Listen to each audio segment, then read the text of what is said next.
सब वेल होंगे। तो आज हम लोग पढ़ेंगे बेटा विराम चिन्ह के बारे में। क्या आप जानते हैं कि विराम चिन्ह जैसा चैप्टर हमारी हिंदी भाषा में कितना ज्यादा इम्पोर्टेंट होता है हमारे लिए।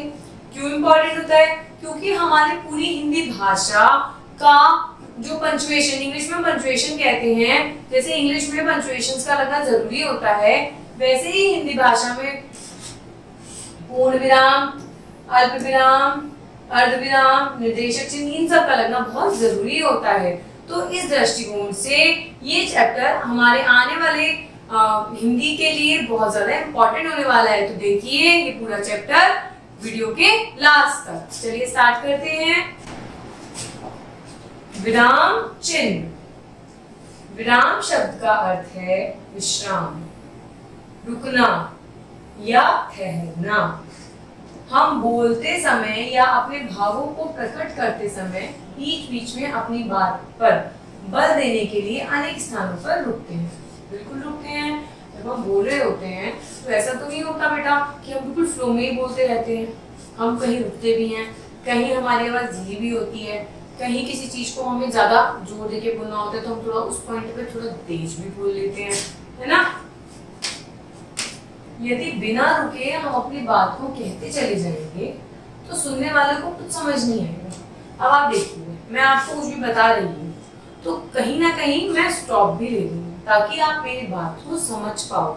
अपने सेंटेंस को पूरा करने के बाद मैं थोड़ी सी देर के लिए रुक भी रही हूँ, तो इसे कहते हैं विराम चिन्ह। विराम का मतलब होता है आराम करना।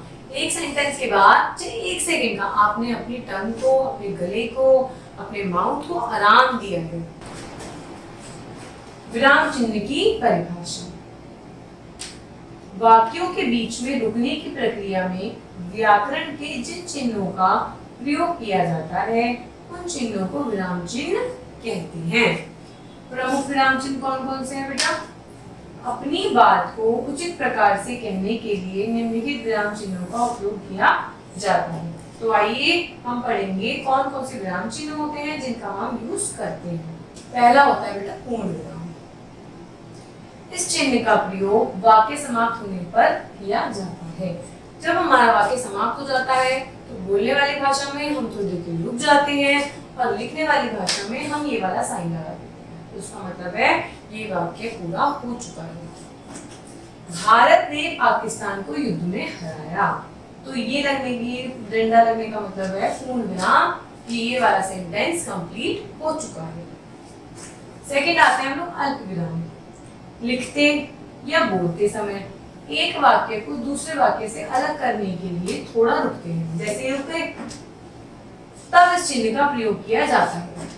इस वाक्य के बाद हम थोड़ा रुके, फिर हमने अलग वाक्य बोला, जैसे राम, फिर रुके, लक्ष्मण रुके, भरत और शत्रुघ्न चारों ठाणे हैं। तो दोनों वाक्यों को अलग करने के लिए हम अल्प विराम का यूज करते हैं, जिसे हम कॉमा भी कहते हैं। अर्ध विराम। जब वाक्य में अल्प विराम की अपेक्षा कुछ ज्यादा देर रुकना पड़ता है तब इस चिन्ह का प्रयोग करते हैं। अल्प विराम में भी देखो बच्चों हम थोड़ी देर के लिए रुकते हैं और अर्ध विराम में हम थोड़ा देर के लिए रुकते हैं, जैसे सत्य ही सुंदर है, फिर हम थोड़ी देर के लिए रुके, सत्य ही ईश्वर है। जब हमें अल्प विराम से थोड़ा ज्यादा देर के लिए इस सेंटेंस के बीच में रुकना होता है तो हम अर्ध विराम का यूज करते हैं। नेक्स्ट आते हैं निर्देशक चिन्ह। वार्तालाप में वक्ता के आगे संवाद आदि को प्रकट करने के लिए यह चिन्ह लगाया जाता है। जैसे हमें बताना है कि इसने इससे कहा, क्या कहा आगे बताया जाएगा, तो उसके लिए हम ऐसे यूज करते हैं निर्देशक चिन्ह। जैसे सुमेर ने कहा, फिर ये यूज हुआ, कुबेर मेरा भाई है। योजक चिन्ह। यह चिन्ह दो शब्दों को एक साथ कहने पर अर्थात विपरीतार्थ शब्द युग्मों के बीच में प्रयोग किया जाता है।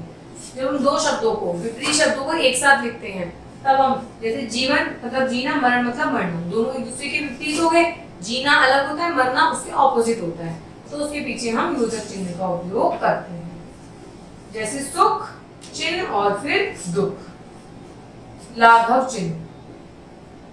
शब्दों को संक्षिप्त रूप में लिखने के लिए इस चिन्ह का प्रयोग किया जाता है। जैसे इंजीनियर, हमें पूरा इंजीनियर नहीं लिखना तो हम इंजी लिखेंगे और लागत चिन्ह लगा देंगे।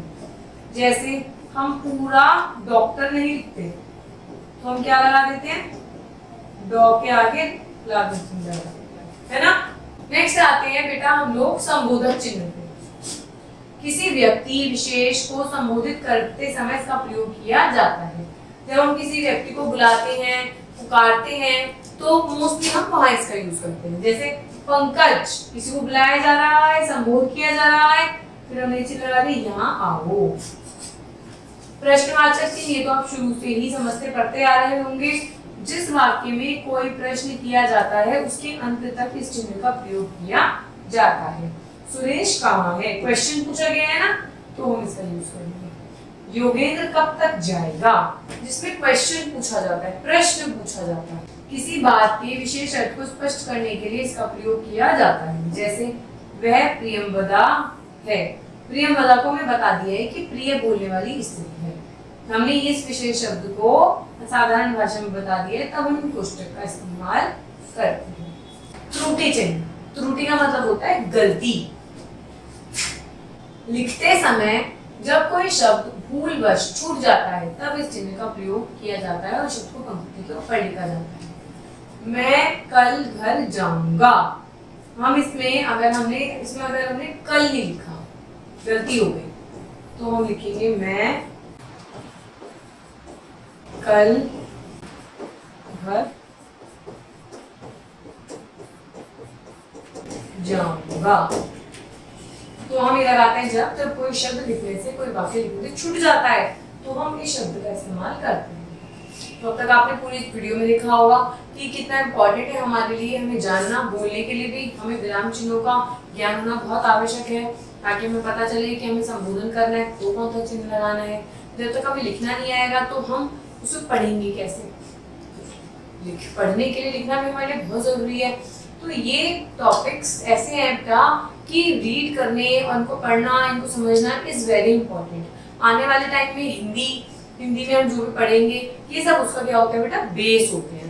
तो आप हिंदी की सारी वीडियोस देखिए इस चैनल पे, हर टॉपिक को अच्छे से इलैबोरेट करके दिया गया है, वो भी free of cost. Thank you.